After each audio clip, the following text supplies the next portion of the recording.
Ladies and gentlemen, welcome to the main event.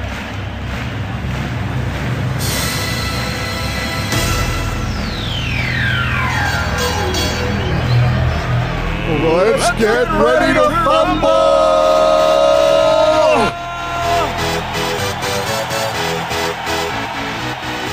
Good morning, afternoon, evening, night, whatever time of day you're listening to this. My name is John Thunder Chadrock, head coach of the Back Alley Bandits 2. And I'm Steely Dan Brown, head coach of the Bash Street Bullies, still the first and original one. Yeah, just about. And we are Let's Get Ready to Fumble. So we've had one fortnight of fumbling from all the teams. We've got quite a lot to talk about.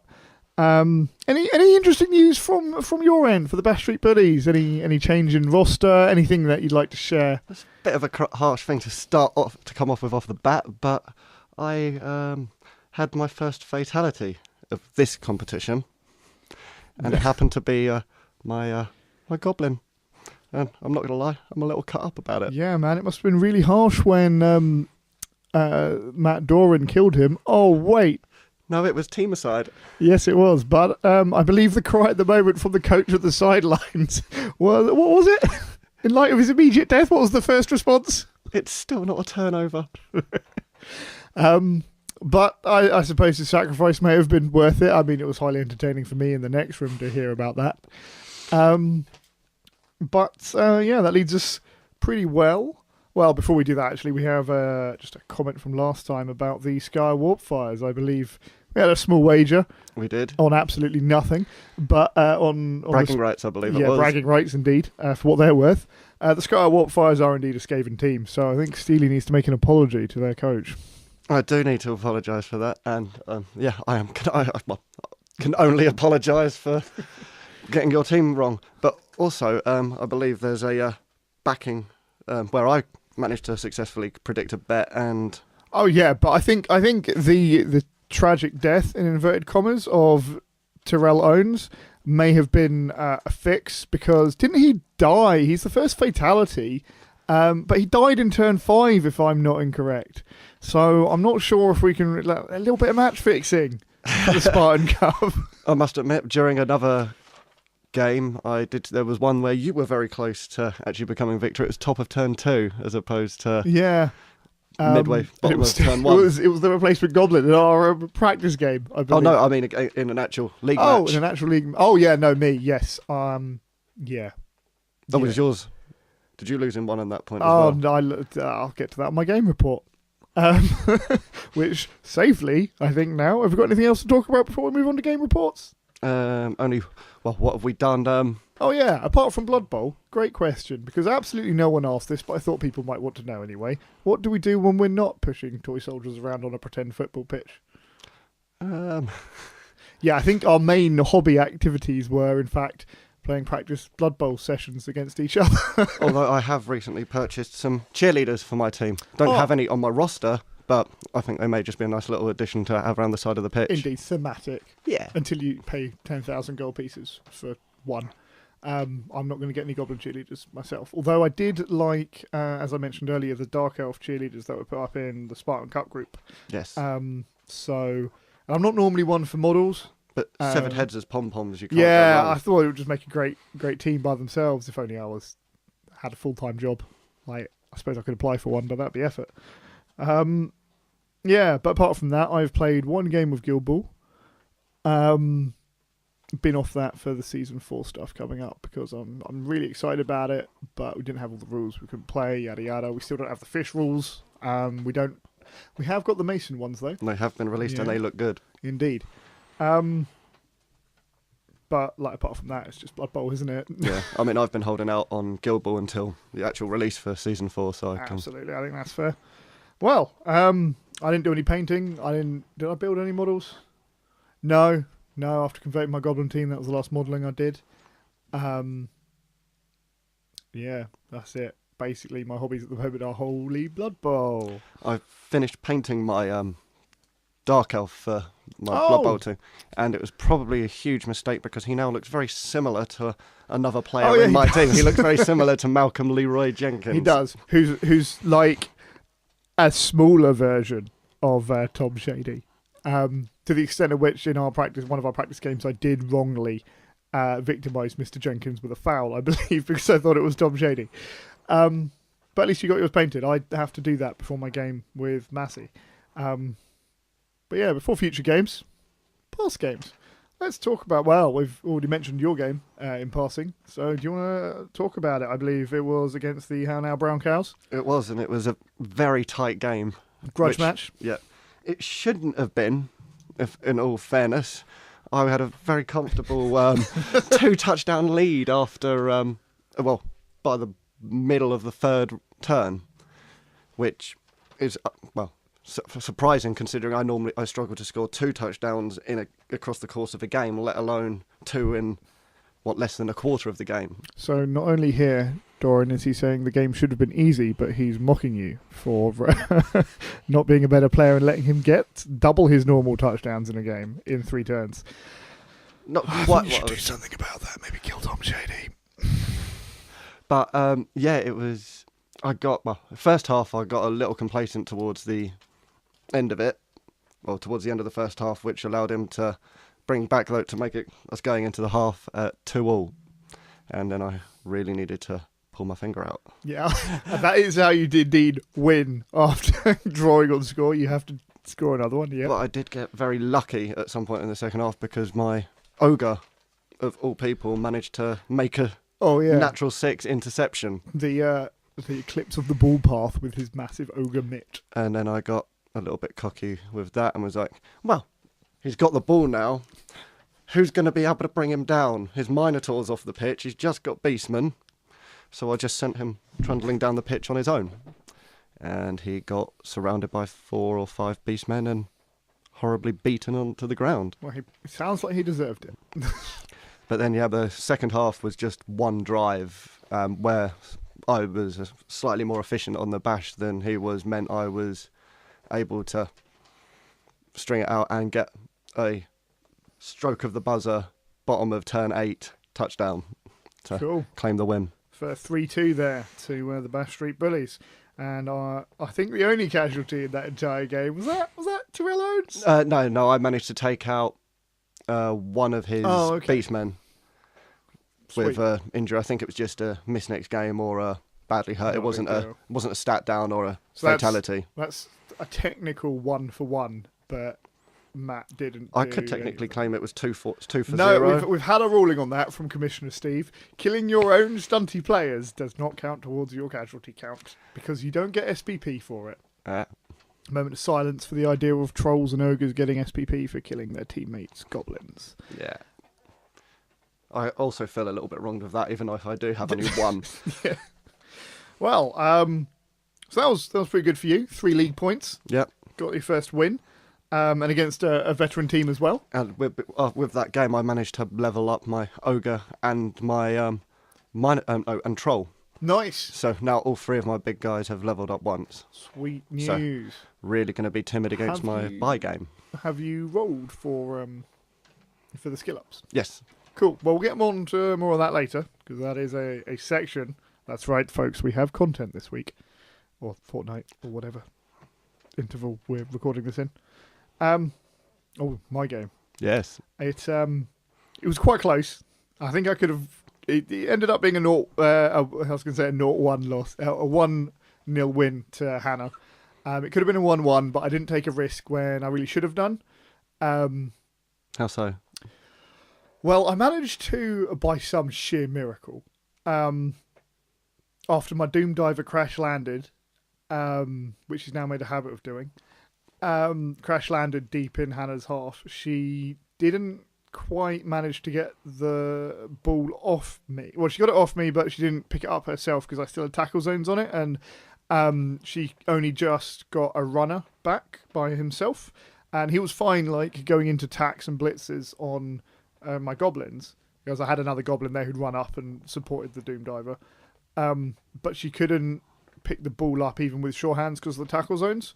And if she used her blitz to blitz a goblin away and then pick it up and then it didn't work, it was a bit risky. So I managed to I took some champion rolls and got the ball away from her catcher after he failed to pick it up, and then I dodged away.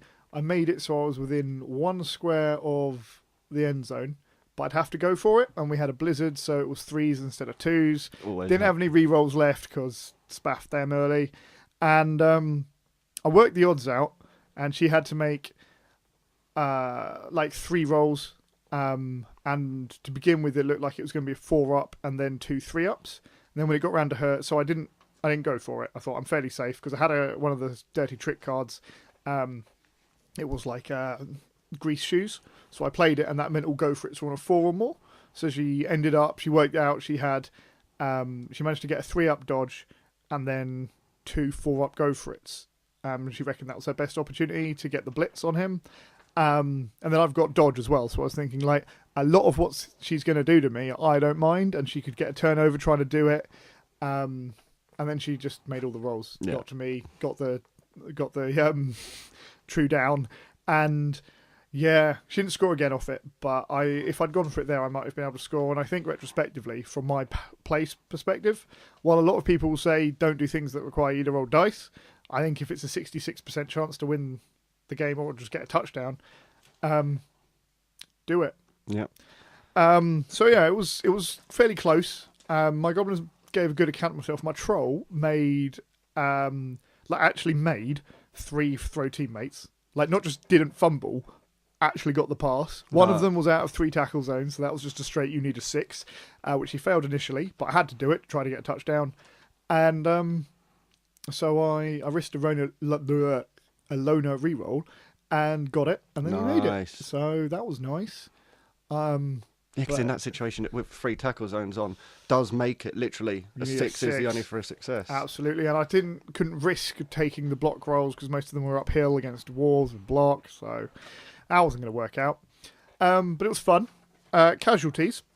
How did that happen? How did that work? Well, I got 1, which was on the runner who tackled the guy who was about to touchdon. He passed the ball downfield. Yeah, the goblin came up and did a really spicy 2 dice uphill block on the runner, and got defender stumbles and defender down. So he got him down and gave him an injury. I was really hoping it was serious. Nah, I think it was just a miss next game. Still. Yeah, and then Hannah knocked out 7 of my players, my goblins. There were more. How many did you take out? I took out 5. Although I think 2 of them were actually sent off for bad ref calls, something about illegal weapons on the pitch. It's not a big deal. That buzzing noise was not a chainsaw; it was like a mobile phone that hadn't been turned off. Was this the chainsaw guy who knocked himself out? Yeah, absolutely. In fact, you're quite right. The chainsaw himself was not sent off. He did hit himself in the face with his own chainsaw. My bomber managed to send another of my guys off the pitch before he got sent off. My fanatics, my fanatic was fine. I also discovered in this game that because I had a full roster, I couldn't hire star players, so my inducements were a bit dodgy, and against the Wolves, I didn't need as many bribes as I got because they were long halves or long drives, so no one really got sent off. There was never going to be that 1-turn or 2-turn touchdown fear with a blitz because they weren't quick enough. So a couple of strategic mistakes there. But all in all, I learned a lot about playing goblins. That's good to hear. Yeah. Well, you definitely seemed a lot better when we were playing our practice games. Yes. Once you rejigged your team a little bit. Twice. They're just test running it for the Back Alley Bandits too. Technically, I think I'm now on to the 3rd iteration of the roster, but meh. Who's counting? This guy. Let's talk about other people's games. So let's start with... Finishing off the South? Yeah, I was going to say let's start with the best division. Suck it, TSC North. We had current champions, Warhogs, versus the Croydon... the Calador Croydonians. Calador Croydonians, thank you. Which finished 2-1 for the Warhogs. Pretty normal Blood Bowl score. 4-0 on the casualties, again for the Warhogs. I know one of them was a dead star player. As in dead yes. star player. I don't know if Bearded Steve is going to keep with... if the star players are actually killed. Fatality, no one can hire them again.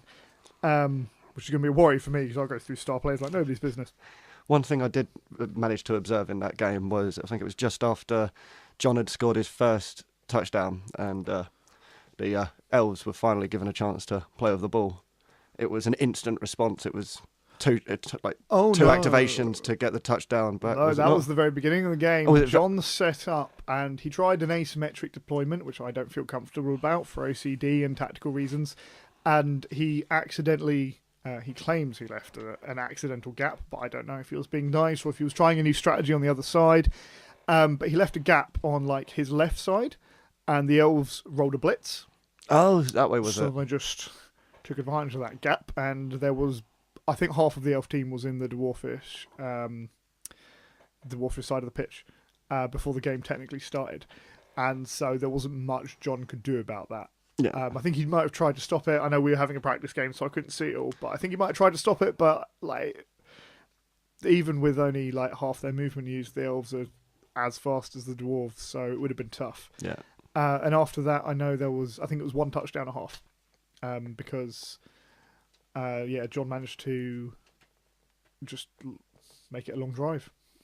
Yeah, well, do what the dwarves do best. Absolutely.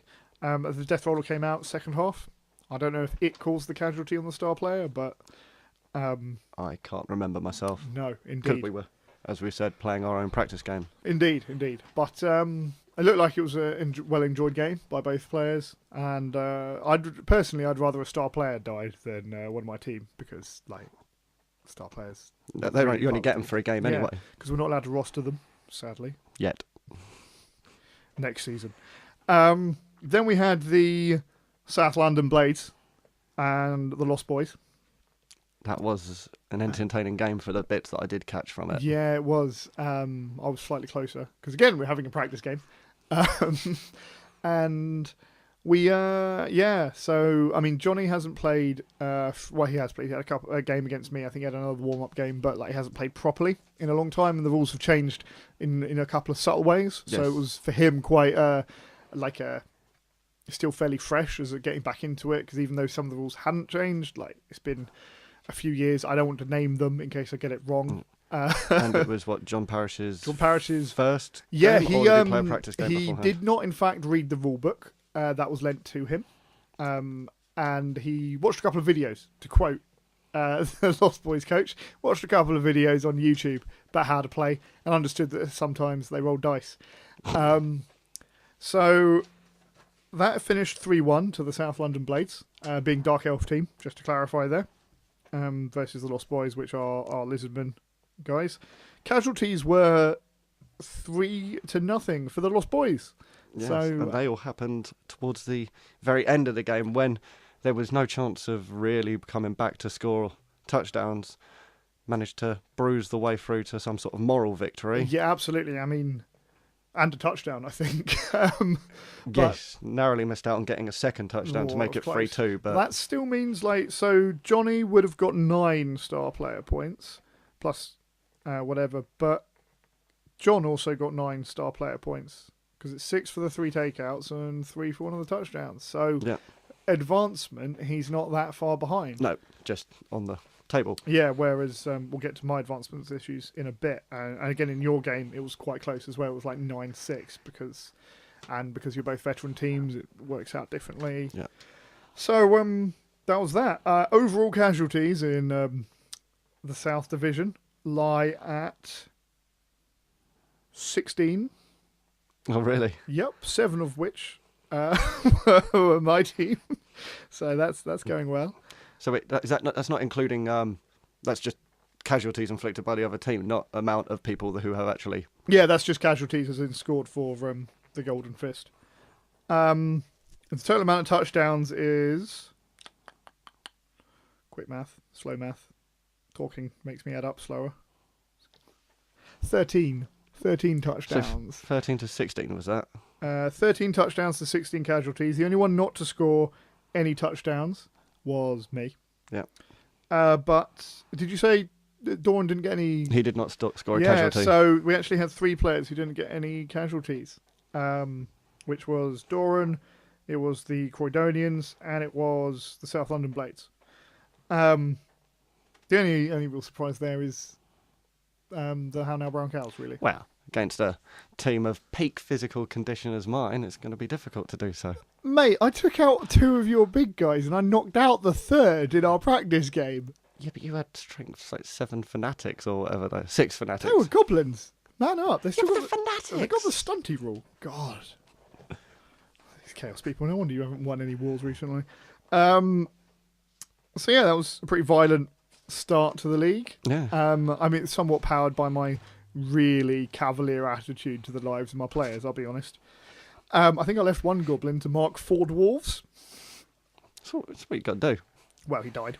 But he didn't die. Yeah, Hannah, in fact, did not inflict any lasting injuries on my team. I had the chainsaw inflict a niggling injury on himself, and I got another guy who failed a dodge roll to miss next game. So that was all me. Moving on to the north. We are starting with Underworld Impalers versus Rains Park Orcish. I completely missed all of that game, so I have no commentary to I add to was it. playing Hannah at the time. I know, and this is going to be relevant later when we go on to our first feature. Dyson got a vampire who was injured and was going to miss next game, which is only his friendly with you, the charity match, inverted commas, between the leagues by week. But it happened. And it was a 1-1 draw. Okay. I think there was some... some issues for Dyson getting efficiency out of, because he only had the 3 good, not in inverted commas, actually good players on the pitch. Yeah. Versus the Orc team, which is a pretty strong team. Yeah, I believe was it the Optimum Orc team where you got the Troll, the 2 Black Orcs, and 4 Blitzers? You know what? That's a great question. Let me just have a look at the roster we've been provided with. Oh, wait. We haven't been sent the roster. So we can't really discuss that team. But if you want your team discussed, just send us the roster.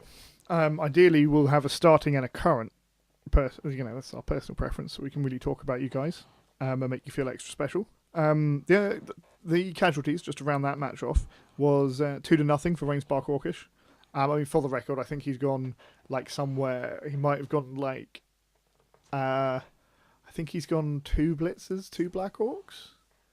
Because it's what you get in the starter box. It's just the starter box, yeah. I think. I'm not going to swear to it because I don't want to misrepresent the Orcs, etc. I already do that well enough by using their smaller cousins.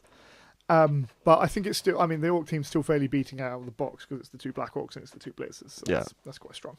And the Orcs all have armour 9 as well, which is fierce. Do they all? I don't think they're throws and catches. Oh, they might have armour 8. Oh no, poor them. Oh, what no. a shame. Only having average armour. Next one, New York Giants versus the Red, White and Greenskins. This was 2-0 to Red, White and Greenskins. That's New York Giants being Barry's Ogres versus the other Orc team in the league. Sorry, I don't have the coach list here with me. I did have it as a screenshot on my phone, but I deleted it because I'm running out of memory space. I'll work on that for future. And that was a corker of a game. Yeah, well, tell me about it. I missed it. I didn't see it. I was watching the whole of it because I was also watching the Some Humans versus Scary Warpfires match. Nice. Which we'll get onto in a bit. But one of my particular highlights was Barry had just managed to get the ball to himself, had created a mini cage around 1 goblin with other goblins, and just as he was about to start his turn, the Range Park Orcish head coach just said, "There's a landmine underneath the ball carrier. On a 4 or up, anyone in the squares adjacent and the square that the ball carrier's on is they're injured." And he managed to do a clean sweep and take out 4 goblins. I feel your pain, Barry. I feel your pain. Oh, sorry, not goblins. Kobolds, runts, whatever they are, snotlings. But it was. He couldn't even be mad with it. It was just sad times. Yeah, absolutely. Playing the card, fine. Getting all 5, what can you do? I've been there, Baz. Well, I haven't been there. But I've had the opposite effect where I placed a landmine. Nobody's been affected in a square. So I can sympathise. Casualties there were, surprisingly, 2-0 to Rains Park Orcish. Rains. That's the score, not the casualties. No. Oh, it is. Yeah. You're right. Sorry. Pardon me. I'm reading my sheet wrong. Sorry, everybody. The casualties were, still surprisingly, well, maybe not, 4-1 to Rain Spark. The red, white, and green skins. 5-1 because there was the 4 goblins who were taken out by that, 1 ogre who died. Okay. Dead. And there was, I believe it was an orc blitzer who Okay. was taken out. Which So is that's the one that's my notes being incorrect, and I do apologise to everybody. It was 5-1 on casualties. You did tell me earlier to correct it to 4-1. That is my mistake. There we go. So we've both made errors there. I feel slightly better. I can't do that. But yeah, so 1 ogre down. Dead. Dead. I believe it was actually a 68 rolled. Ultimately. So, no. Dead. Well, that sucks. So that's a really big swing for red, white, and green skins. That's a massive 16 SPP, beating Hannah, who had 15 SPP. Wow. Yeah. Although he did get another touchdown, so didn't have to work quite as hard with the bash.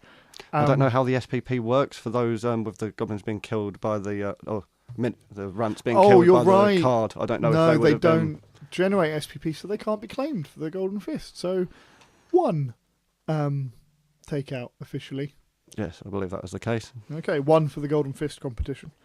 But obviously, RIP those goblins. Brave little green fellows. Then we had... I've written down the initials of the team. Okay. We've got... Well, we'll go on to the Bray Herds versus the Rockham Rangers, because that's going to be quick. Sadly, the head coach of the Rockham Rangers came down with terrible grudgeitis. Wasn't well. It's a fairly common dwarf disease. No, in reality, Deej was unwell, so he couldn't make the day.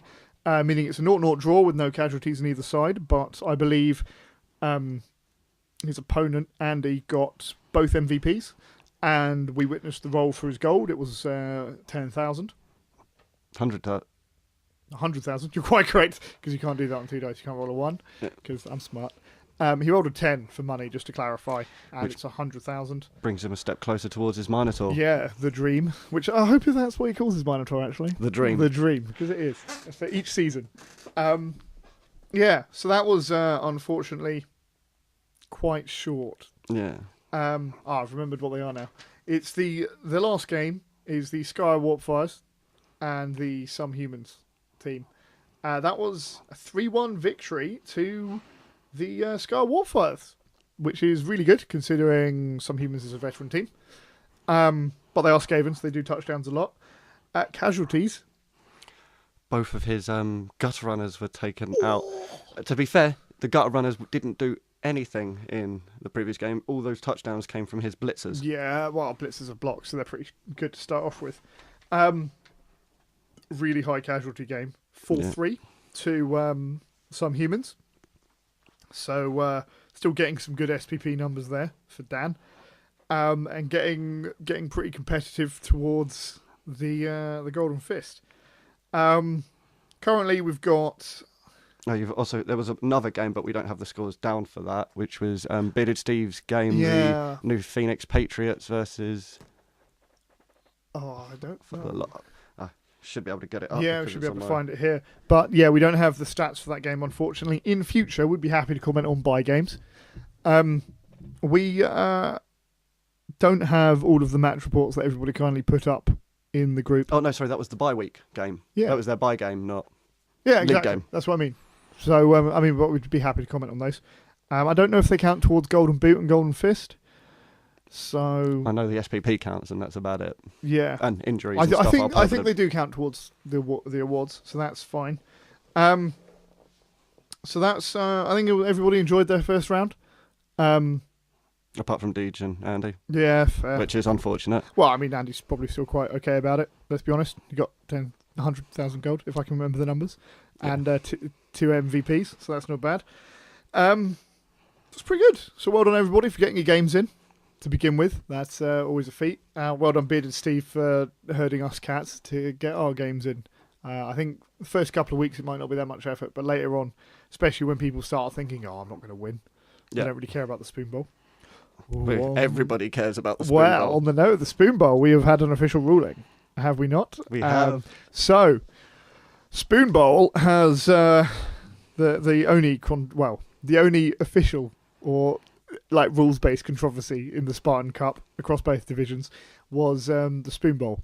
On our last episode, you may remember we mentioned that we'd quite like it if the Spoon Bowl was won by whoever lost each match, so you were eliminated by winning.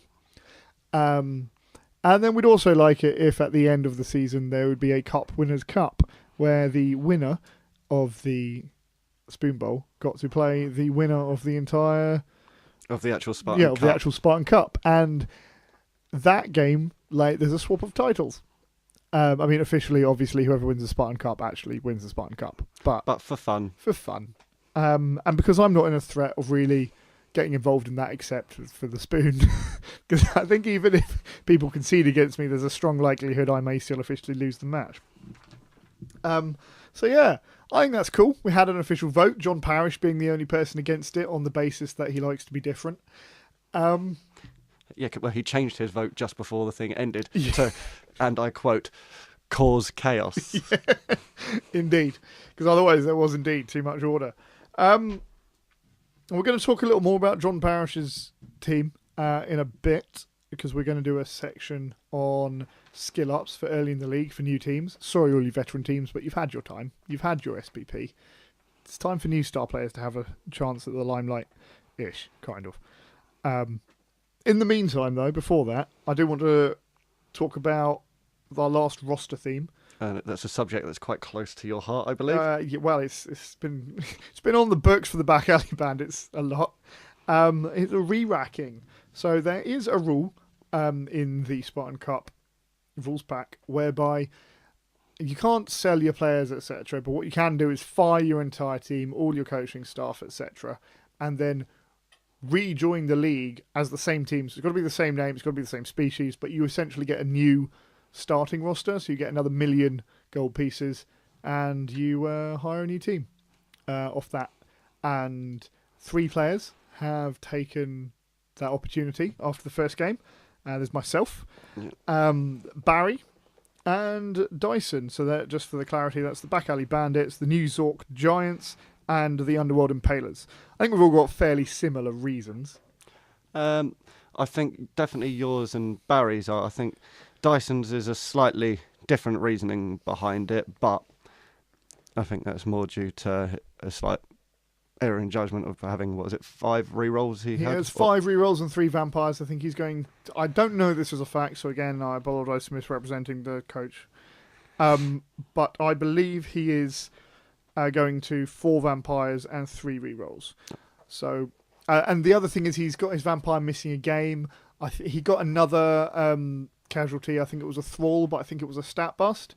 So doing it now, and this is why we're all doing it now, doing it now is more efficient money-wise, because we didn't get much SPP. I got 2 plus an MVP. Barry got 2 plus an MVP. And Dice got 3 plus an MVP. I don't think the others got skill ups out of it. I did, but it wasn't a double, or it wasn't a stat up, and it was only on a goblin. I know Barry didn't. No, Barry didn't. And as I said, I don't think Dyson's got it. And doing it now means we don't lose that much. No, I think Barry did get one.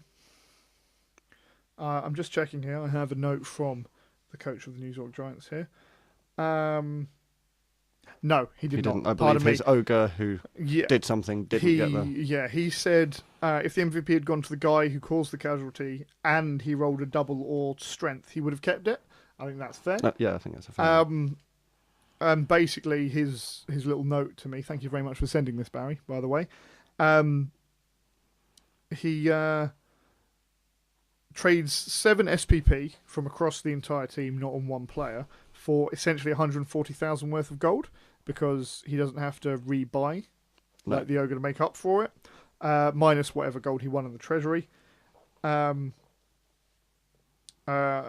the first time he's played 9 ogres in 9 years, so he learned a lot and he wants to switch up his tactics. So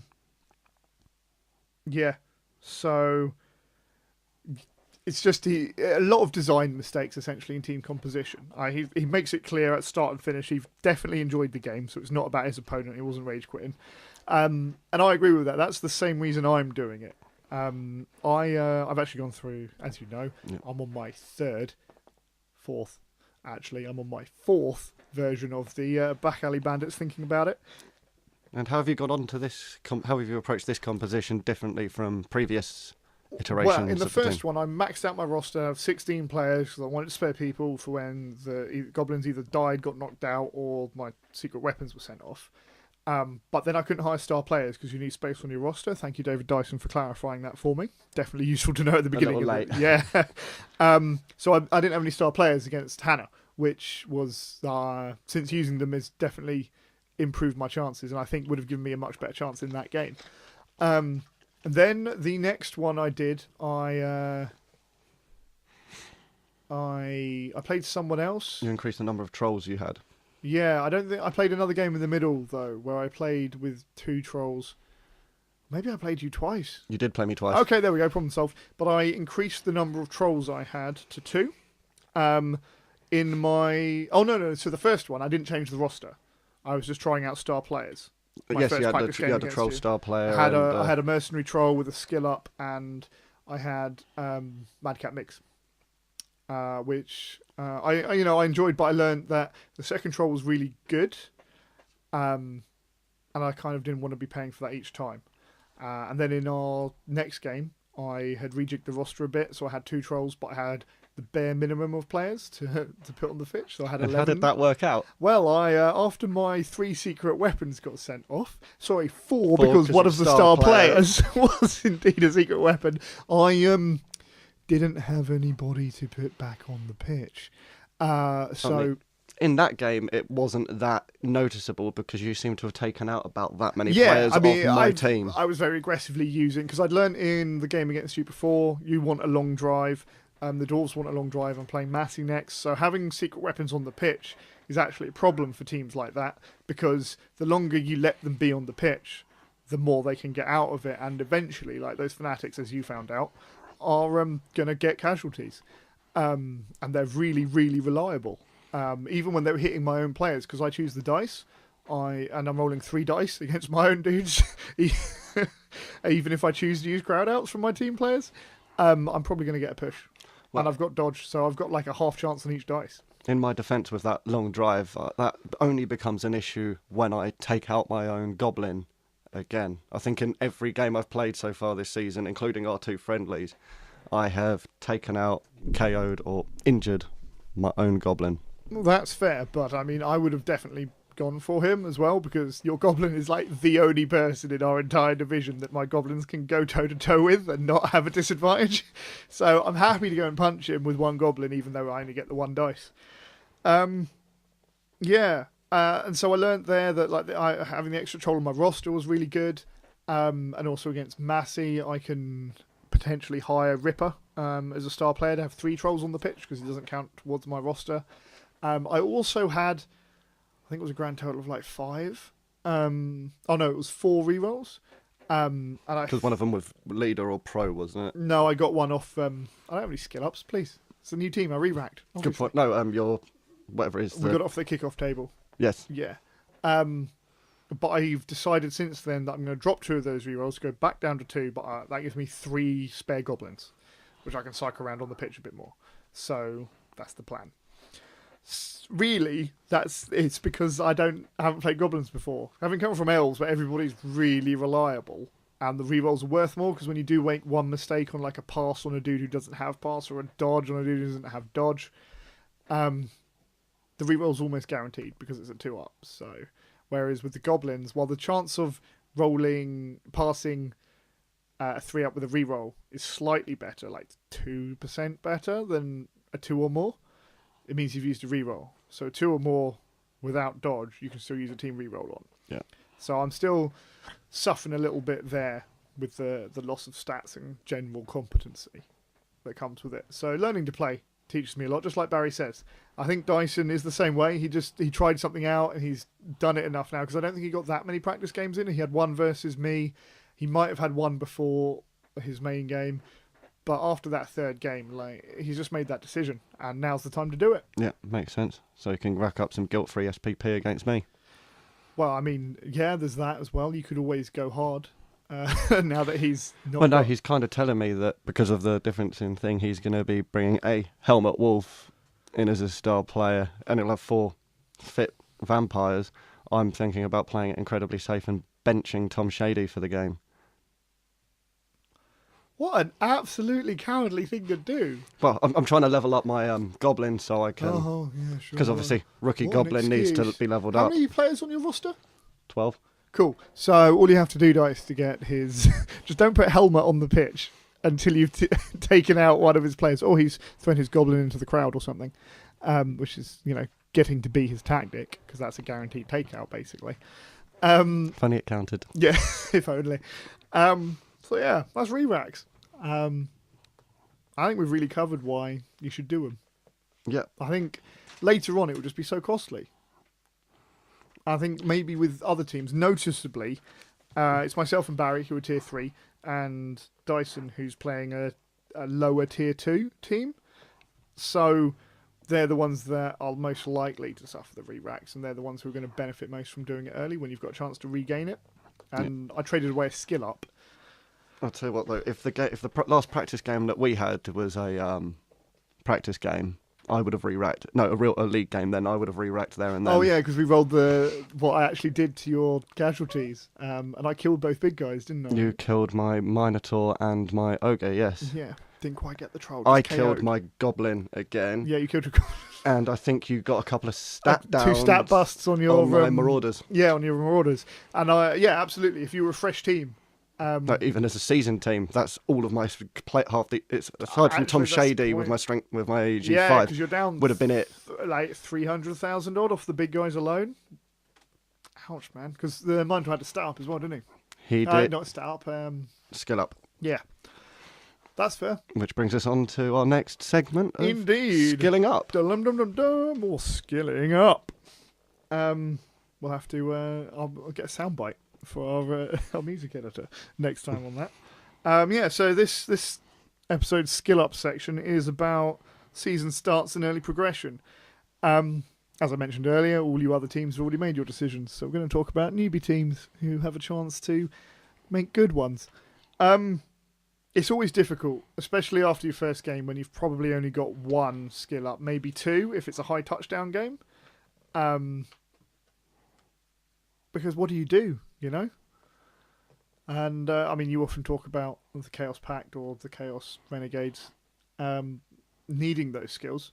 So, I mean, let's start there. With both Chaos teams, they're pretty similar, Yeah. so we can cover them both at the same time. Neither of them come with any skills except the generic big guy skills. So yeah, it's the biggest difficulty of that one is judging what you want your beastmen in Chaos Chosen thing, or in my case, the Marauders. What do you want them to do?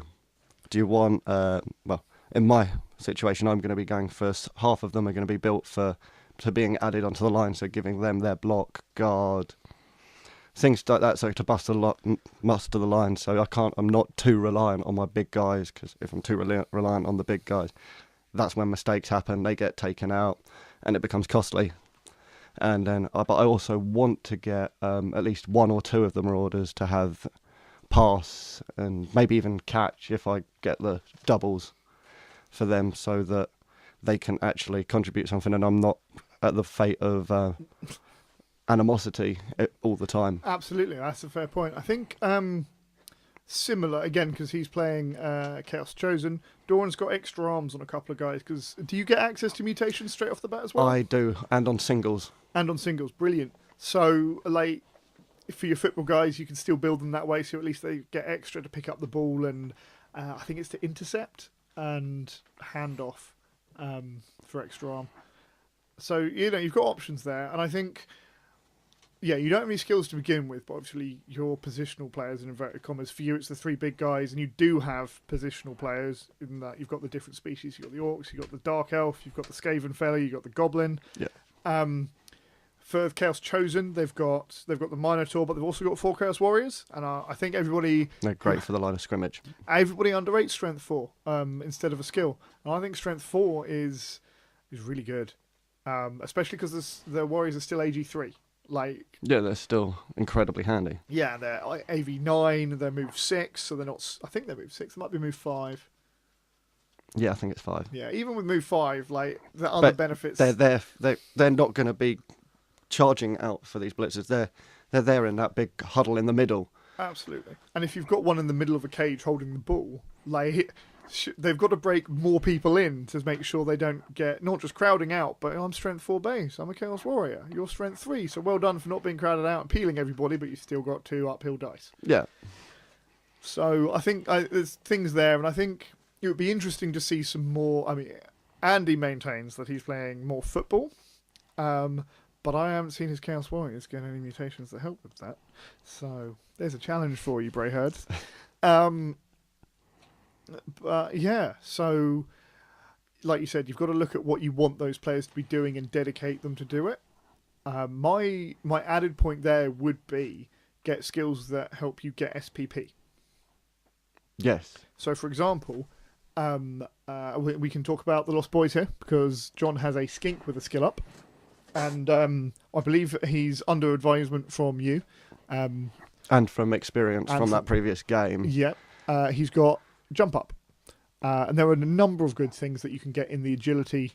I mean, the agility box is really good. I mean, everybody says, yeah, they're all good, etc. But the agility one is nice for scoring SPP because a lot of them have applications and they double up. Like, if you get dodge and sidestep, that's pretty good. Yeah. And the skink has the advantage of already having dodge, which is an important and factor. stunty for dodging through these tackle Indeed. zones. So it's going to become a prime ball carrier. Dodge, stunty, sidestep. Well, if it gets sidestep, jump up. That is the dream ball carrier. I mean, I want to preface this with.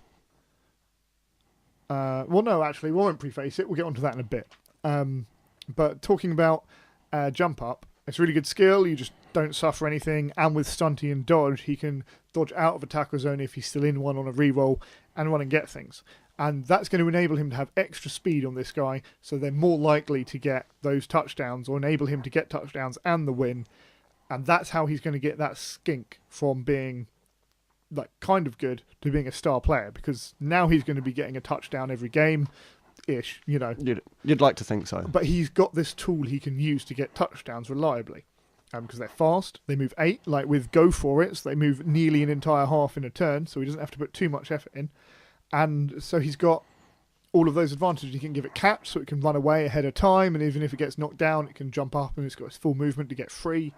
It's definitely going to facilitate. What he'll need to do now is build on a passing game, but Indeed. you wouldn't really want to have a skink for that, so that could be taking away a beast man from a lizard man or saurus from your They've got agility line of 1, scrimmage. friend. Oh, what the Saurus. Really? Yeah, so literally the lizard man play it's a running game. Oh, it is. They don't do passing. Okay. Because while they've got bigger guys, I think they're cheaper than Chaos Warriors, but obviously they've got 2 less agility, which is big. So they're not as good for supporting that passing game. But like if he gets an agility up on a skink, then he's suddenly making passes based on 3s, not 4s, which is a big deal. 4s rather than 5s. Yeah, because of the stunty. Yeah, because of stunty. But it's 3s for the quick pass, and then you're in a fairly reliable way to go. And just having another look at the agility tree before we go, you've got a sidestep, which doesn't score you SPP. Sprint. You've got sprint, which does cause you SPP. You've got, I think it's sure feet, which can score you SPP. I think it's like after you get sprint, it's a leg to tree skill, but you get leap, which helps you bust through lines, bust through cages. Helps you bust over. Absolutely. That gets you SPP. You've got catch. That gets you SPP on 2 ends because you can score the touchdown, but you're also getting a completion. The agility tree is really strong for maintaining progression. Yeah. The downside is it doesn't make you very survivable, apart from dodge, which leads on to the point I was going to make earlier. Dodge is one of those skills that everybody is part of the blodge combo, which is block and dodge for those people who, like I wasn't when I first played Blood Bowl, familiar with that really ugly ramming together of words. So block and dodge together take away 2 results on the block dice that can take you down. And it means that essentially people need to roll a 6 to hit you. other skills aside. And this makes for a very tough player to take down. They don't even have to have a high AV. It's just the chance that you're going to get what you need on the dice is low. It's now gone from about 33%, or no, 50 from 50% down to a functional 50%, because like not everybody uses the double down offensively, but I've seen a lot of it done. I know you were doing it a lot more in our practice game. But yeah, from 50% down to 18%, which is like a severe drop. Yeah. And I like dodge. I don't like block. Somewhat famously, anyone who talks to me will about skill ups and has told me, oh, I got blocked straight away, and I just shake my head. Go Juggernaut instead. Yeah, go Juggernaut on your big guys, break tackle on your big guys, grab on your big guys. Even on your lineman, like if you give block to a lineman, you then have to make that skill work for you. And block is a very actively used skill. So you either have to make him your ball carrier so that people can't double down him. So dwarves don't have that advantage. Or other teams who have got block on their blitzers, for example, don't have the double down advantage. Or you need to be making those risky uphill blocks with him, where he can suddenly go, well, I've got block. Sure, it's 2 dice uphill, but I just have to not roll a skull. Yeah. And then, so if I roll double down and a defender stumbles, whatever you pick, your guy's down. You have to use him offensively that way. And then, like, because it's only one guy, you're likely to be using up your blitz on him. It requires a lot of commitment and taking out players. I know everybody says Bash teams need to have a couple of games to get their SPP in. That's because I think, as you and Doran both did, and I think Hannah did at the beginning of our mini league, you were focusing on getting SPP via takeouts, and that's very difficult. It is. I'm still probably, out of those 3 teams that you listed, the one who's got the least casualties. Yeah, well, I mean, you haven't played me in the league yet, but when you do, you catch up with Hannah. But yeah, like it's very difficult because it's really unreliable. Because not only do you have to knock them down, you then have to break armor, and then you have to roll like in the top. I think it's 20% of the dice combinations. Yeah. So what is what? 2 to 32. No, 11 to 32 is 38 is. Oh no! You just have to get a 10 to 12 on the injury roll. One. Is Sorry, what I I mean. thought you took Yeah, that one no. You have to roll in like the top 20% of the 2d6 injury roll. Oh yes. Combination, and even with Mighty Blow, like if you roll a 4, it doesn't matter. Again, Mighty Blow is another of those skills that you have to make work for you, and it's less reliable than block because at least block can dislodge balls, it can defend your ball carrier. Mighty Blow is really nice on a couple of people if you're going to be making them do all of your punching. I've come to the conclusion that it's not a skill that I would pay to or use my skill up to equip to a player, but it is quite handy to have on the big guys already because they are already designed. Absolutely, to do that. because they've got strength 5 and Minotaur's got horns. They're going to be doing that punching. So again, like Mighty Blow's one that, like you say, I don't think people should pay for unless you've already got like block potentially, and you're definitely going to be the person making those dangerous rolls. But maybe even then claw. If you can, I think claw's in a different section from Mighty Blow because it affects all armor above 7. Which is the majority of players, 8 being the average armor. Oops, that's fine. It's only my microphone. And where was I? Claw. Yeah, it only affects the. It only doesn't affect like the teams with the lowest armor, where it's not a big deal. And I think it's in the same category as block to an extent because you have to make it work for you, but it's easier to make it work reliably. Whereas Mighty Blow is difficult. Now, moving on from that, where dodge is a passive skill, so it triggers whenever you dodge out of tackle zones, which is something you're going to be doing anyway. It gives you that. It removes one of the 3 results that will take you down. It removes defender stumbled. It saves you rerolls. Saves you rerolls on the team. You can use it in combination with rerolls. So if I fail a dodge, use my dodge reroll to pass it, and then I fail another dodge, I can use a team reroll. So you can sneak 2 rerolls in a turn, although not on the same dice roll. And that will enable you more often, I think, to make the dangerous plays or the risky plays in inverted commas to go for touchdowns. And that scores you SPP more reliably than... Because like every time you get a touchdown, right, you are getting SPP. Sure, every time you get an injury, you're getting SPP. But I still think dodge is more useful for team development, especially if you're giving it to a player that you want to use again. Because the problem with like giving them block, if you're making it active, if you're using it to the best of its ability, and then you don't have any rerolls and you roll double skull and then your guy dies. Like, arguably, yeah, if you take a dodge roll and you roll 2 1s and your guy dies. But It happens, but yeah, indeed. And it's all about playing the odds. indeed. So I think, yeah, you can get a block if you want to go super punchy, but if you want block on all your players, just play Dwarves or Norse. Yeah. Or even Chaos Dwarves, and then you've got block on like up to 11 of your players, because then you can get the Dwarven lineman. Well, I think it might be 6. But still, you've got a fair chunk of it. I think that's the better way of doing it. I think that's fair enough. Indeed. So that's the block dodge thing I wanted to talk about. Other starting skills that you would recommend to new teams and new players who've just picked them up? Well, for Chaos, and I believe to a certain extent, Skaven and things like that, is never underestimate the power of mutations. They're always a hell of a lot of fun, and if you're really into your modelling, a lot of fun to actually do for your customizing of your team. Conversions and stuff. I know Doran's physically shoved an extra arm on his extra arm players now. Yes. So that, and they look really good. Whereas I was playing a goblin who had extra arms but only had 1 arm attached because I still haven't got round to repairing them. He'd regrown one after an injury and he hadn't regrown the other. I think that's thematically how it worked. Yeah, I'd agree with that. I mean, especially with Skaven, because they have access to the agility tree straight away for most of their players, if not all. And this is important because you can get leap and very long legs. Yeah, I don't think their rat ogre does. No, but I believe everything else. Yeah, so you can get a available. lineman who's this fake goal scorer. If he gets 2 things, he can get leap. He can get very long legs, which gives him +1 to the agility roll, which means because they're agility 3 base, he's doing it on a 2, and it's not modified for tackle zones. And it makes him a goblin pogoer. Yeah, indeed. So it'll be a 3 with very long legs because they're agility 3 as well. But that will mean he can break into cages. You can do some riskier plays. You've got a functionally different dude on the pitch to just a slightly better lineman. I mean, the other ones you've got big hands, which ignores tackle zones for picking up loose balls, which is good. I think Doran might be considering that for one of his more pass-orientated guys with extra arms already, because then they get +1 to it for extra arms, and then they ignore tackle zones. So they're going in and picking it up on a 2, because you get +1 for extra arms and +1 because it's a loose ball, and no tackle zone modifiers.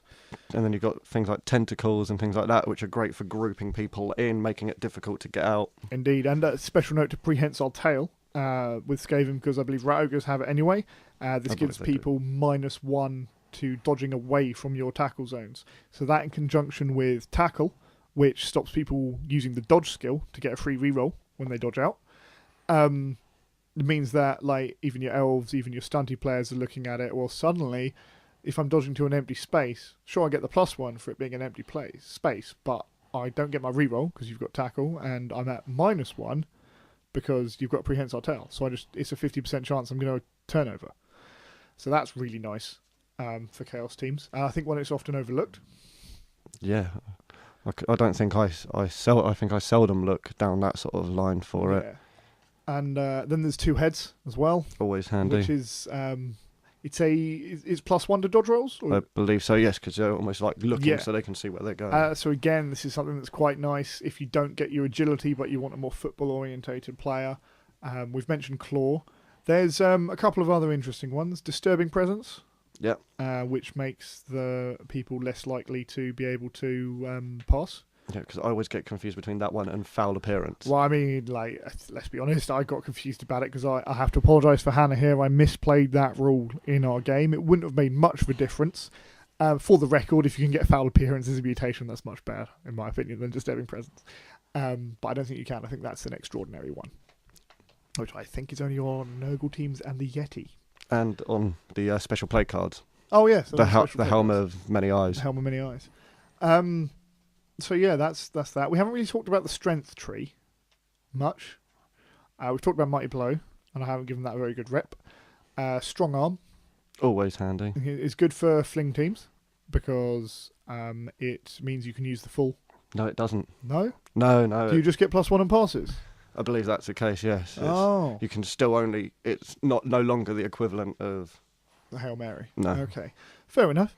But you can do that. That was something I discovered at the weekend when talking about it. Okay. Well, strong arm's still good because it makes your strength people more reliable at passing. So, say your Chaos Warrior doesn't get access to agility skills, but he does have strength, and you want him to be a passer. There you go. Yeah, that was why I gave him. That was why I gave my ogre when I leveled him up break tackle as opposed to things. So he could break tackle as opposed to strong arm, so I could dodge him or allow him to dodge out of a tackle zone and then fling my goblin. Yeah. Well, I think and break tackle's a really good shout as well because that's essentially a once per turn strength dodge. Sorry, I'm just fiddling with the technical equipment here. There we go.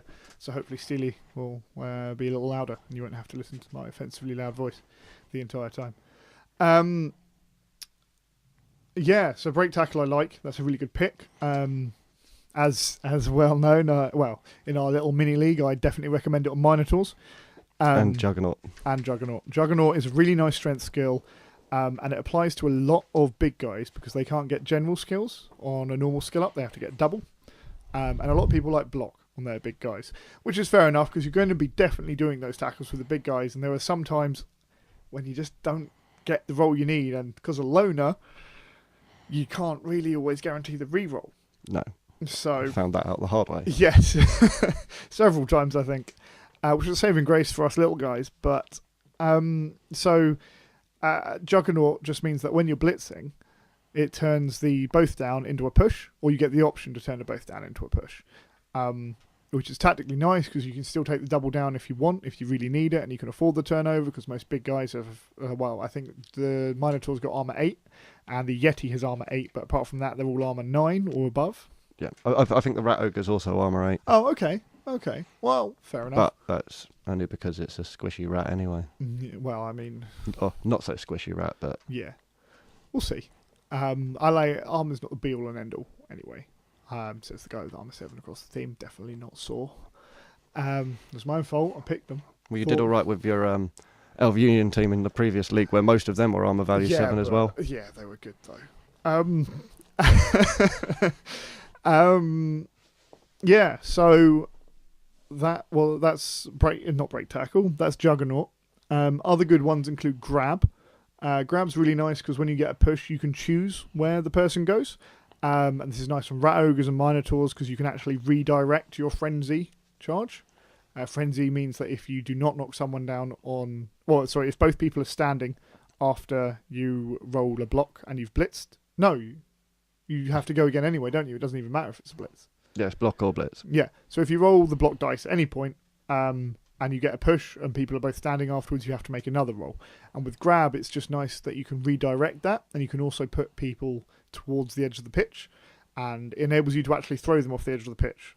Yeah. Rather than have to do the tricky maneuver of whatever. Interestingly, it also gets around sidestep, which is a skill on the agility tree I didn't mention despite the fact of being close to my heart after playing the Elf Union, because it doesn't score you touchdowns. It's really nice defensive tech, but it's like secondary, so you get it after dodge. You get it after other stuff. Yeah. Because it exemplifies your skill that you already have, rather than giving you the potential on its own.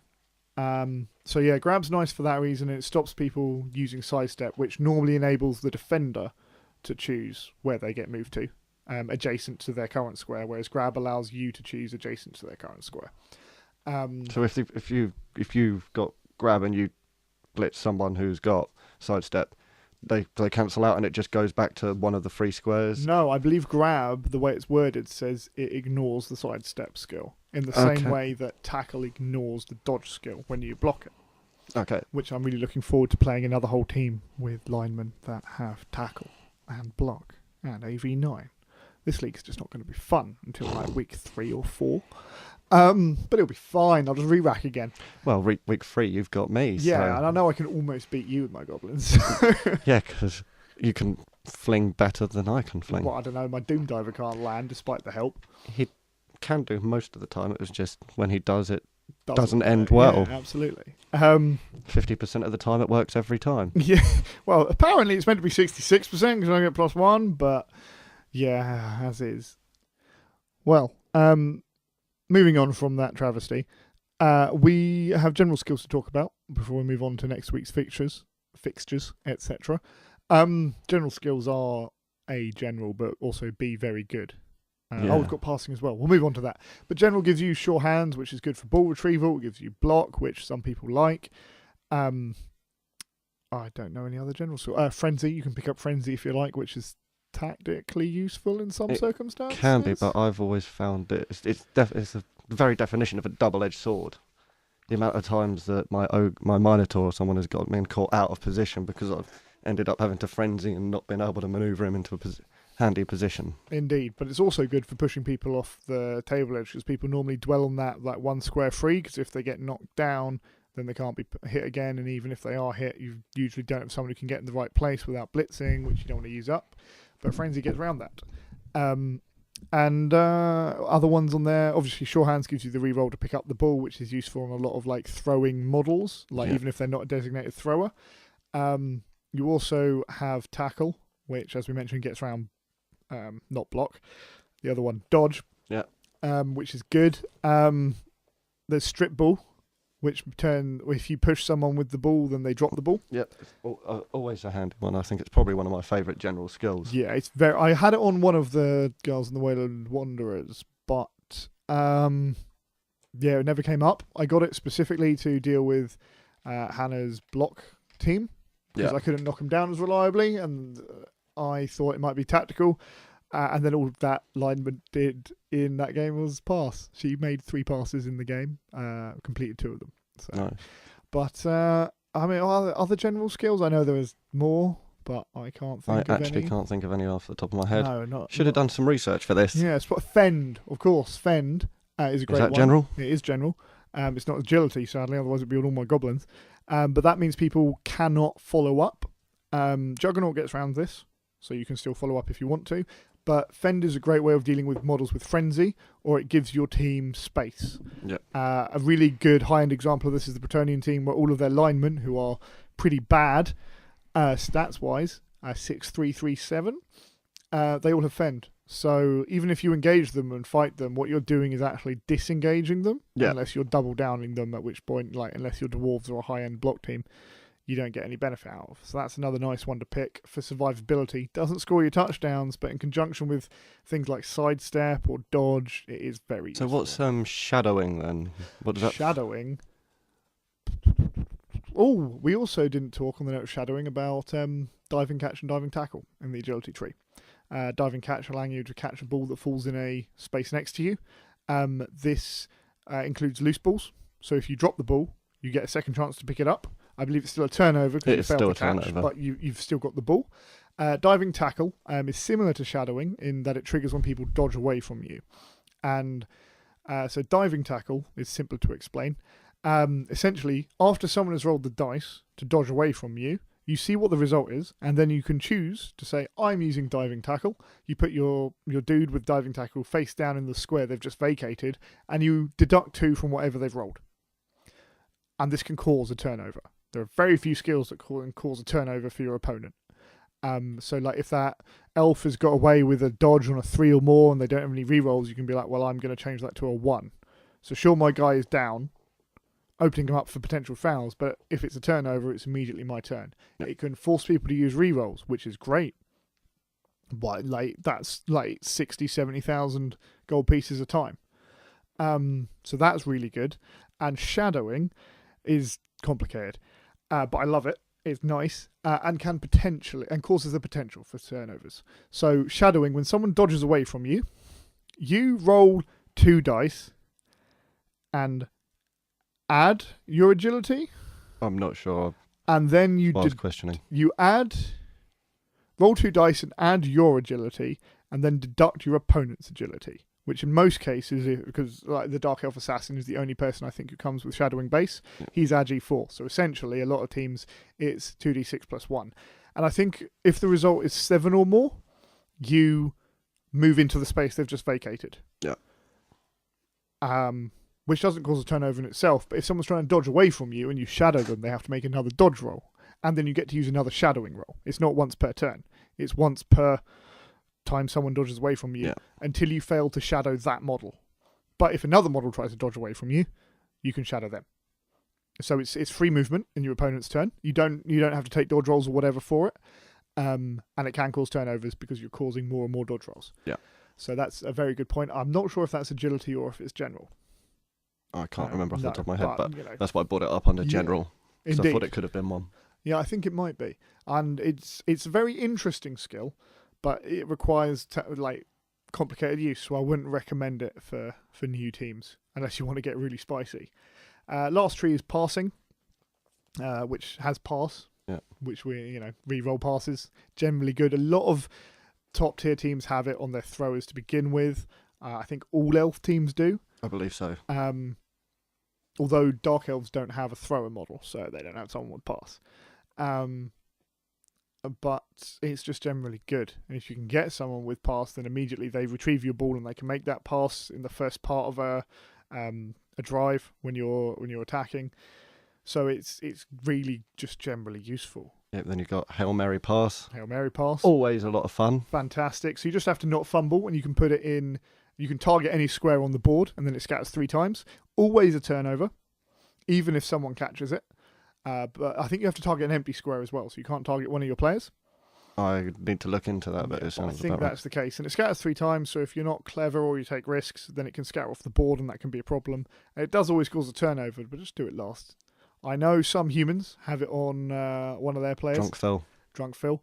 And it's just good to be able to do it at the end of your turn, because worst case scenario, you're dropping it next to one of your dudes who's standing up and you're causing a turnover anyway, so it's not a big deal. And it means that the other team has the responsibility of going to get the ball, which might cause a turnover if they don't pick it up, or letting you have the ball in their field. And it's it's the dream comboing out with diving catch. Yeah. If you've got someone that far down the pitch. Because then you can just drop it near them and they could be able to pick it up. Other passing skills, you've got kick is not passing, is it? It's general, and it allows you to half the scatter on the kicks, which is useful. I got it on a lineman because as long as you've got someone with kick on the pitch, it applies, which is nice. But what is it? Kick block. I can't remember. There's a skill that relates to the kick on the offense, essentially when you're receiving. That after a kick roll is made and the first scatter is worked out, that player may move up to 3 places however they like with the normal movement rolls. So they still have to make dodge rolls, etc. But if you've got it on your ball retriever, they can rearrange themselves to make it easier. And I know that would be hella useful a lot of times for me.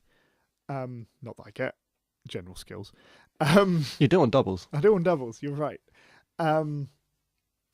Yeah, so that's that. There's also Nerves of Steel. Nerves of Steel. Very, very strong skill. Is that passing or is it agility? I believe it's passing. Well, it's one of the two. It might be passing. It's a very strong skill. It means you make catches and throws without penalties for tackle zones. Yeah. Which is big. Because you can just, if someone's broken into your cage and decided not to make an uphill tackle and just make your life difficult, you can just pass out. Problem solved. Very nice. Elf Union catchers come with it base, which makes them very dangerous. And maybe it is agility then. It might be agility, but it could be passing. It doesn't matter. If it's a good skill regardless, and it can give you touchdowns. So it's nice early on because you can take those riskier plays and they're not actually risky. Because you've got 4 guys around you, but you've got agility 3. And you're making a short pass. That's a 3 up. A quick pass, rather. That's a 3 up. It's pretty good. Especially if you've got pass as well. Yeah. It means you can retrieve the ball and instead of having to dodge out, you can chuck the ball out. Is accurate? Accurate is passing, which gives you +1 to your passing roll, which is just lovely. There's safe pass, or safe throw, where if someone successfully intercepts your pass, you can make a straight agility roll with no bonuses. If you pass that, the interception is cancelled.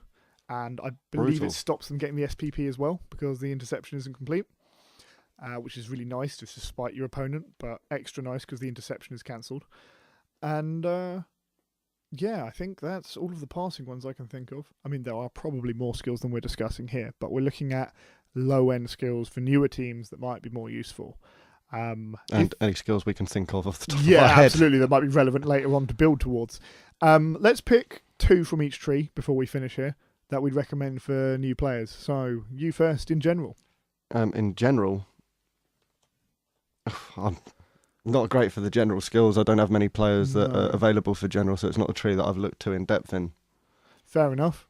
I mean, I would say, if you had to pick from general, and you can only pick from general, block's a valid option. If shadowing's there, that's an option too, but you have to actively use it.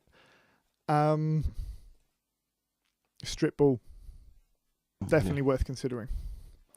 Let's go on to the passing tree. If you don't already have it, pass. Yeah. Like, name of the tree, it's just good. And if it is in it, I like Nerves of Steel. Yeah, indeed. That's fair. If you've already got pass, just get accurate. Or Hail Mary. Or Hail Just Mary. for the fun of it. Yeah, if you want to be fun, Hail Mary. Agility tree, dodge. I have to say dodge if you haven't got it. Sidestep, jump up. Jump up. Yeah, I think jump up, leap. There's a lot of them in the agility tree that are very good. Because jump up, like we said, can directly translate into touchdowns. And yeah, and if Nerves of Steel is in the agility tree, Nerves of Steel, catch as well.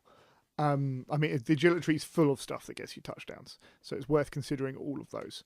And if you want to get spicy, diving tackle. Strength tree, more familiar for you. Juggernaut. Yes. I would add break tackle as well, because it means your big guys can go for blitzes against people they might not normally be able to, because you can break tackle out and blitz whoever you want to. Is guard in strength or is that in general? Guard is in strength. So then that is another one. I'm a big fan of guard. And I think especially, let's note, people with wild animal and really stupid, because if you're not blitzing for wild animal and you're not blocking, it's a 4-up, and really stupid if you've got no friends next to you, it's a 4-up. So what you can do there is not activate them. Wild animal not so relevant because they maintain their tackle zones actually. Yeah. But real stupid. Bonehead and really stupid. Bonehead and really stupid, then you don't have to activate those players. And that's what I do with my troll if I can get away with it. Yeah. I'll only use him if I've failed, say, my blitz on my Minotaur and I've killed and my ogre's on the floor and I really need to make a throw teammate thing. It'll be then that I'd rely on him to throw my goblin. Absolutely. And risk the always hungry. Yeah, and I think I'm looking at getting guard for different reasons, because it means my goblins are pseudo strength 3 on the line if I want to do that kind of scrimmage. So I'd consider guard, even though it's a skill it's extremely passive, because you physically can't actively use it. You just have a dude there. You just have to make sure he's in the scrum. I know Hannah had some problems initially remembering to put who had guard and to put them in the riskier places, because that's where they need to be for guard to be. Quick note on guard though is that if you get hit, guard doesn't help you individually. No. So be careful. Like, don't put 2 guys with guard in amongst 3 guys with block on the line of scrimmage. Against, say, Steely's team, because his big guys will turn around to your guys with guard and be like, we're going to punch you, because it doesn't help. Don't know what you mean. I wouldn't do that. All right, I would. Yeah, and is that all the trees? I believe so. We've had a dabble in mutation, but I think again, like, just look at the tree. I'd go claw or extra arms, really, depending on what you want to do with that person. That's the thing about mutations, is that is purely on a situational basis. It's not as opposed to... they're all tailored to preference. And if you're a Chaos player and you want to really represent it in a role-playing fashion, just roll for it randomly, because the Chaos Gods don't know how to play Blood Bowl. That's the skill up section for the week. So we'll move on to more complicated things. We might look at each tree, have a spotlight on each tree in future episodes. But for now, we're going to look at next week's features, or next fortnight's features. Okay, and we'll start how we started with the TSC 2 South. Yeah. And week 2, we've got the How Now Brown Cows facing off against the Lost Boys. Oh, okay. So I predict that's going to be a win for Doran, because they're very far ahead. The Lost Boys, new coach, new team. But they've got the speed game, which is they've got a speed game and a punch game. Like, the Lizardmen are a nice team. They're just very dedicated. So I think John might be able to, like, get some stuff out of there, but Doran knows what he's doing with his team and he's quite comfortable with it. So that's my prediction. I reckon I'm going to go 2-1. 2-1. 2-1 to the How Now Brown Cows. I think I'm going for a cheeky 2-1 to the Lost Boys. Ooh, okay. All right then. Nothing against Doran, but I reckon the burst of speed there can be... Might be unexpected. Speed 8 on all the skinks as well. Yeah, and that's, 5 or 6 players in the team. Yeah. With that, it's and insane. his 2 subs. 3 subs. 3 He's got subs. 13... No, 2 subs. He's got 2 subs, Yeah, yes. he's 2 subs. Then you've got the South London Blades versus the Block and Rollers. Indeed. That's going to be an interesting one. I don't know how experienced either of the other teams are against. Johnny's more forewarned against Dwarves, but he's less experienced with his own team. Whereas Hannah's quite experienced with her own team, but not as used to playing Dark Elves specifically. Because my elves play differently. They played much more of a passing game. I think Johnny's going to go for a running game. I reckon I'm going to say, I want to say a 1-1 draw. Like on a professional formal, so on an official thing. But I reckon it's going to be 2-1. I don't know which team's going to get it. I reckon I'm going to go 2-1 to the South London Blades. No offense to Hannah, but I think it'll be 1-1 for a lot of the game. But then something might go wrong, and the Blades will be able to take advantage of it. I think it depends on how effective the Death Roller is. She didn't carry it over. She didn't carry it over. Okay. Well, she only got it. She found in our mini league that it was only good against other big guys. And like there were fewer teams with big guys because we've got 3 elf teams, and against me she found it was not a hindrance exactly, but it didn't function as desired. No. Okay, well, it makes sense.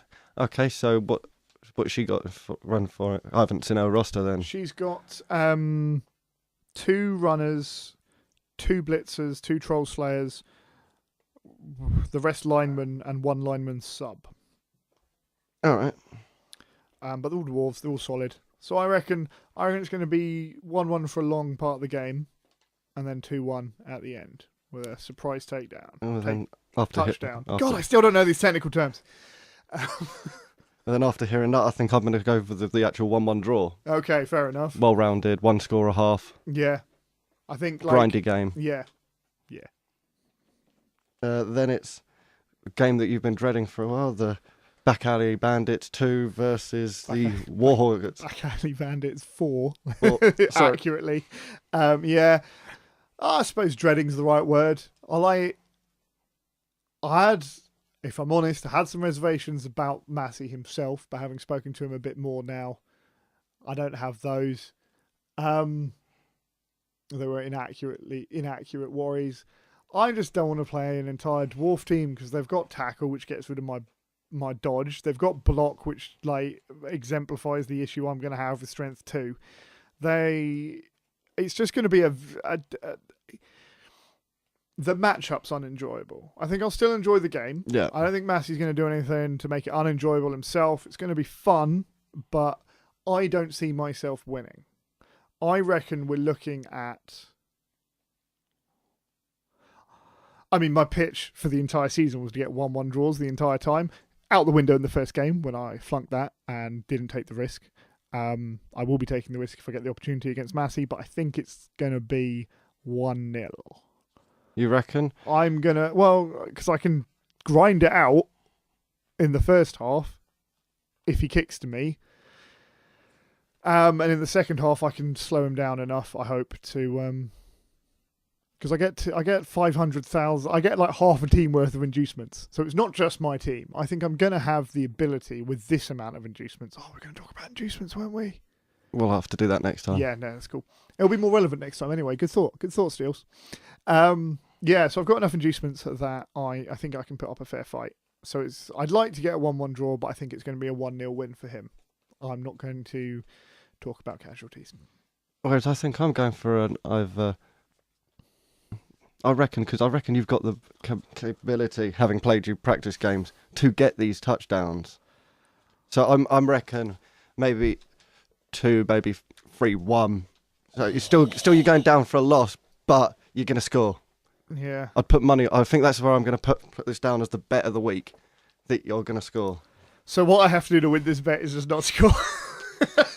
Yes. No, I am going to try to beat Massey. I have the potential to do it. I don't think the team's like an impossible matchup at all. I've got tricks. I can do You've got stuff. Fling Nation. I've got I've got like 4 secret weapons that are going to be running about the pitch. All they have to do is bloody work. So yeah, I think 1-0 or a 2-1 to Massey. Yeah. Okay. I reckon you're going to score though. Yeah, I hope. Uh, Dream. Hashtag. And the final game from the north and south in week 2 is the Calador Croydonians versus the New Phoenix Patriots. It's an elf-off. An elf-off. Elf Union versus Dark Elf. Yeah, South London Blades? No, it's a Calador Croydonians versus the New Phoenix Patriots. I think they're both Elf Union. They're both Elf Union. Wow, mirror matches. Both new teams, I believe. Still not seen their roster. No. Thanks, Steve. I mean, I asked you for all the rosters. You said you didn't have them. I hoped you had your own. But, if you didn't turn it in, I guess you need to have a strong word with yourself about that. Jokes aside, though, I don't know what their rosters are either. And I had a brief look at the Caledonians, the Croydonians, the Calador Croydonians. I think they're fairly similar to my team setup. I think they're 2 throwers, 2 catchers, 2 blitzers, and linemen. Just the base box then. Yeah.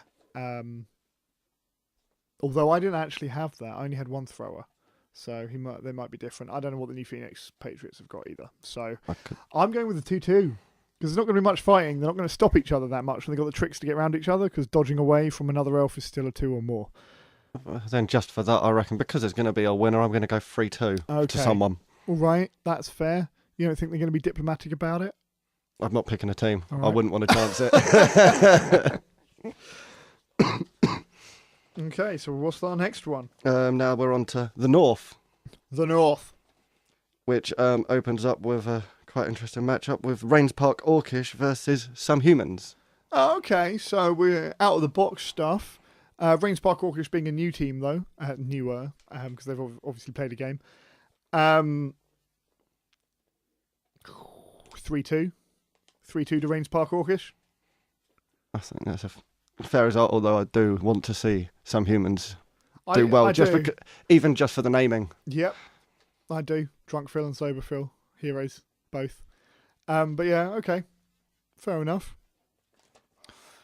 It's the Scary Warp Fires versus the Bray Herds, so Chaos versus Skaven. And the Scary Warp Fires suffered they lost their gutter runners. Both of their gutter runners, I believe. Yeah, so I'm going with 3-1 to the Bray Herds. High expectations, Andy. Only because the Skaven teams lost their gutter runners. And I am also expecting that Minotaur to appear for week 3. Yeah, call him the Dream. The Dream. The Dream. Then it's Rockham Rangers versus the New Zork Giants. That's going to be a fun game, actually, I think.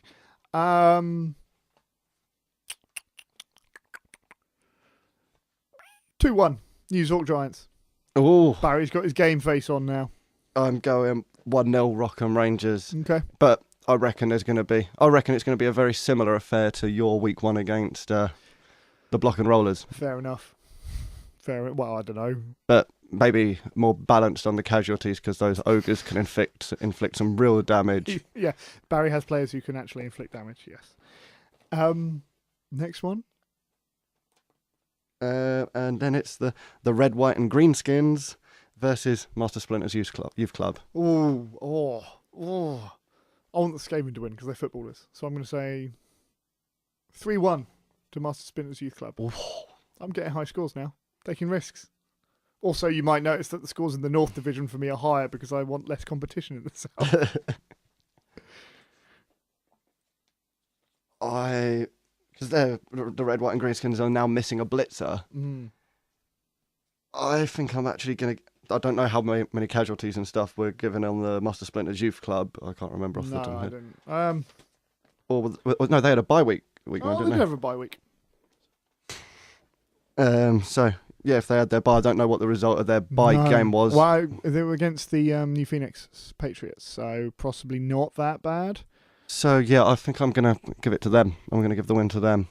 Maybe a 2-1. Okay, not getting as ambitious as me. No. Fair enough. And is that there's the bye week as well. Which is me versus Dyson's Underworld Impalers. And that's gone from a very gentlemanly agreement of, we're not going to hurt each other. We're not going to go for unnecessary blocks to he's now Dyson. taking a chainsaw star player. Yeah. So I'm gonna cowardly out. He's gonna be nowhere near the action. You're gonna need to actively seek out my star player. No. Come on, how are you going to win?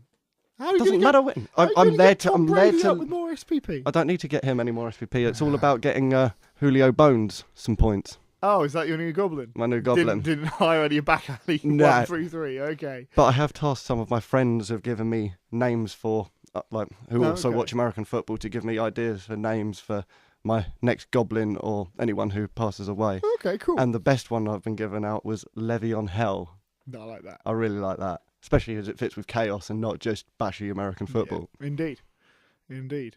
So yeah, I reckon it's going to be 2-2. 2-2. I reckon you're going to start strong, but Dyson's Vampires are going to carry him through near the end. I reckon it's going to be a 1-0 affair. Oh, okay. That's not ambitious. And I reckon it could possibly be him, but it depends on how well I get off with flinging my goblin down that line straight away to begin with. Yeah, absolutely.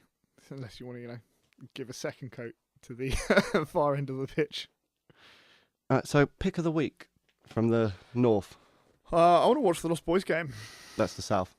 No, I still want to watch the Lost Boys game. I want to see if Deej makes it down, if he's recovered from his illness, his grudgitis. I want to see the New York Giants play. Yeah, New York Giants versus Rockham Rangers. I think mine's going to be the Brayherd Scary Wildfires. Fair. I'm looking forward to that, watching that one. Game.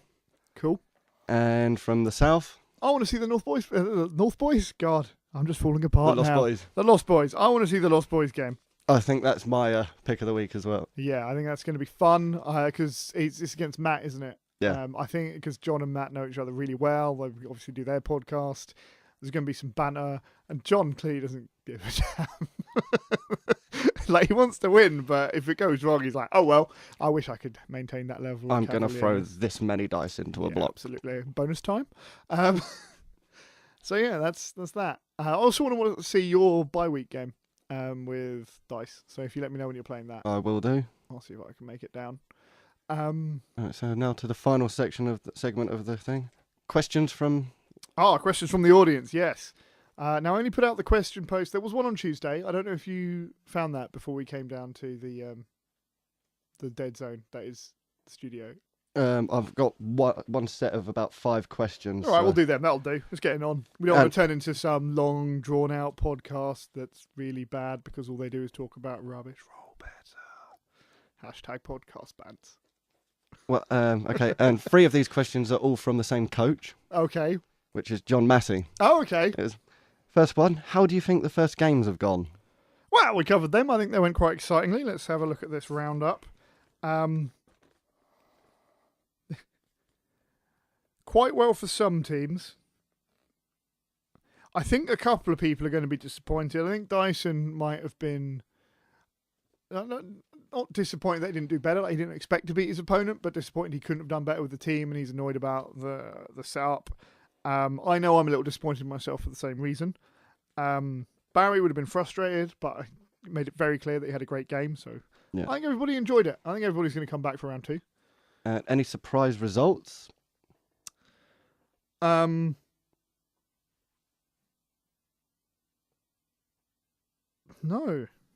No, I think most of them went to think. I reckon the high casualties in the Some Humans versus the Scare Warp Fires. Yeah, that was a surprise. But scores themselves, no. I'm sad about DJ's thing. Obviously, I know Andy's quite upset. He missed you, Deej. So if you even check the Facebook page and listen to the podcast, then feel a little bit guilty about it. We're expecting a formal written apology on behalf of Andy, apparently. Next question is directed directly you can at me. Answer these as well. I know. Oh. This one is directed directly towards me, which is, am I still upset about my goblin? Yes, John. I'm still very upset about my goblin. There is a wake service being held by the Back Alley Bandits. In honour of it, there will be an open bar, and we'll be playing Put the Hole in the Goblin. with a old member of one of the back alley bandits team representing Tyrrell Owens. Everybody's going to enjoy it. It's going to be great. There's a Tyrrell Owens memorial mug on offer for someone who manages to put the best hole in the goblin.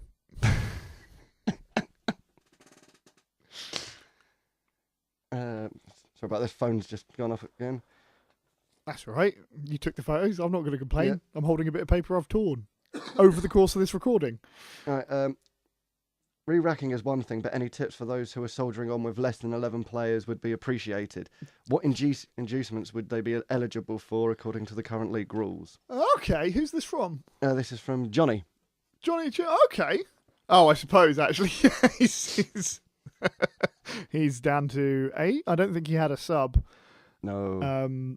So he's down to 8. That's a really good question, Johnny. Actually, none of his people were dead or stat busted.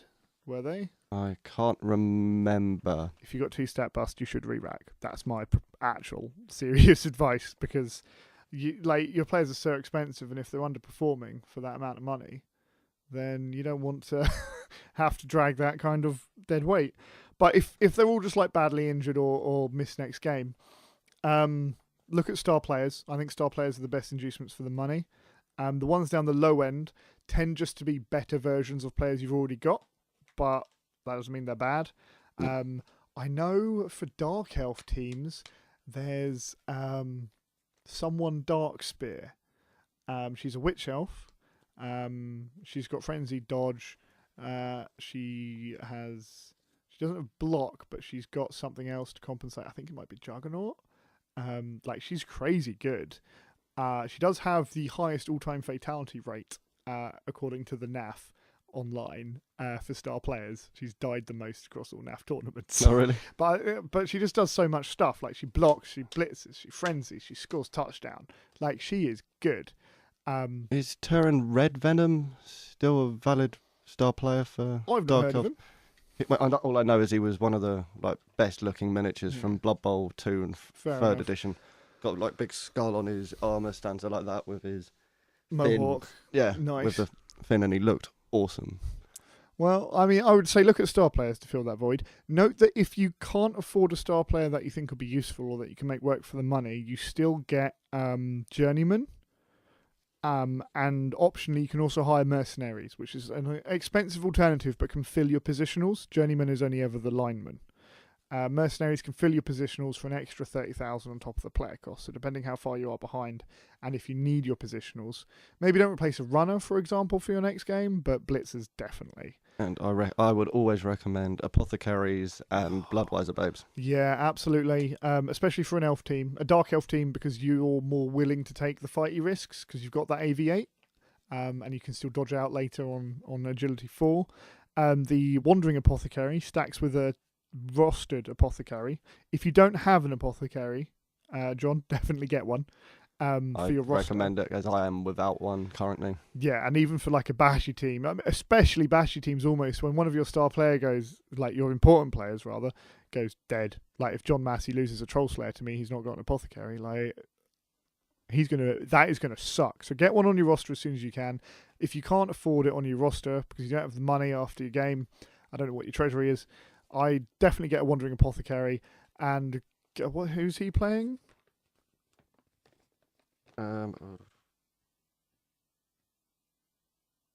It's not me. It's not you. He's playing Hannah, isn't he? Yes. Yeah, definitely against Hannah's team because she's going to want to punch things a lot, and they're very good at it. You don't have a big guy to help defend your line, although she's got Troll Slayers to deal with that as well. So definitely get Wandering Apothecary. Budweiser Babes are smaller versions. Depending on what your inducements are, how much you've got, possibly consider just getting one if you want to get something else, a little more saucy or a star player. If not, just get 2. I would recommend against spending £100,000 of inducement on team rerolls. I'm never a fan of that myself. No, we discussed it at length, didn't we, early on in our other league? And basically, we don't like it because if I've got dodge as a skill up on one of my players, and I'm playing Steely next, and I'm 100,000 ahead of him, I'd actually have to have 5 players with skill ups. So that's 5 players with like dodge or block or tackle. And things like dodge, things like pass, all of that give their own rerolls.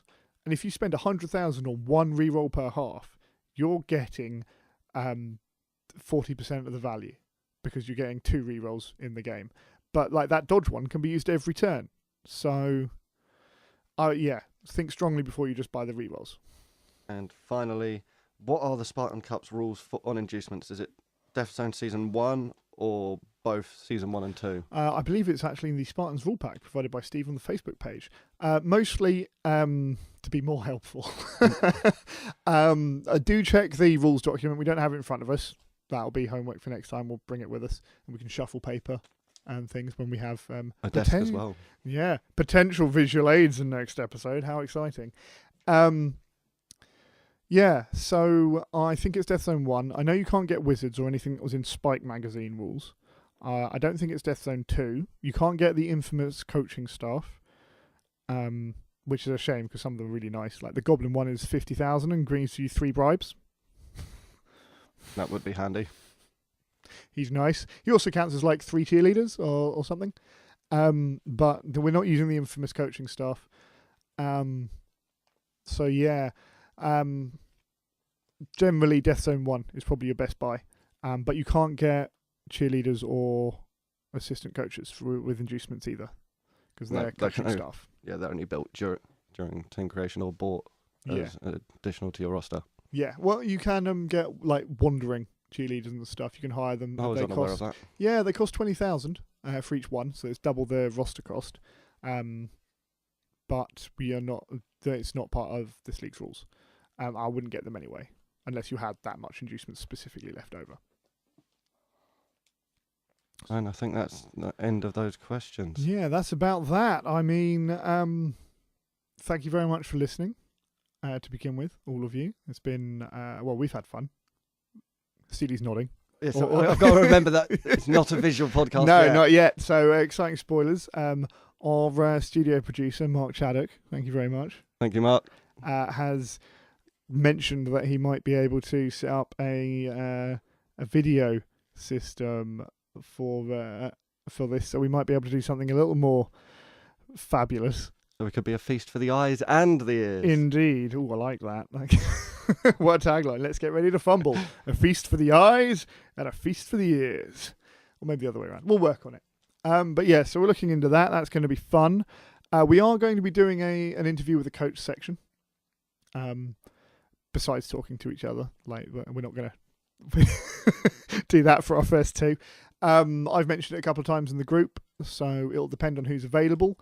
There'll be like segments within an episode, or I might release them individually. And I might do that where, depending on Steely might not be here, depending on his shifts for work. But hopefully he can be, and that'll be fun.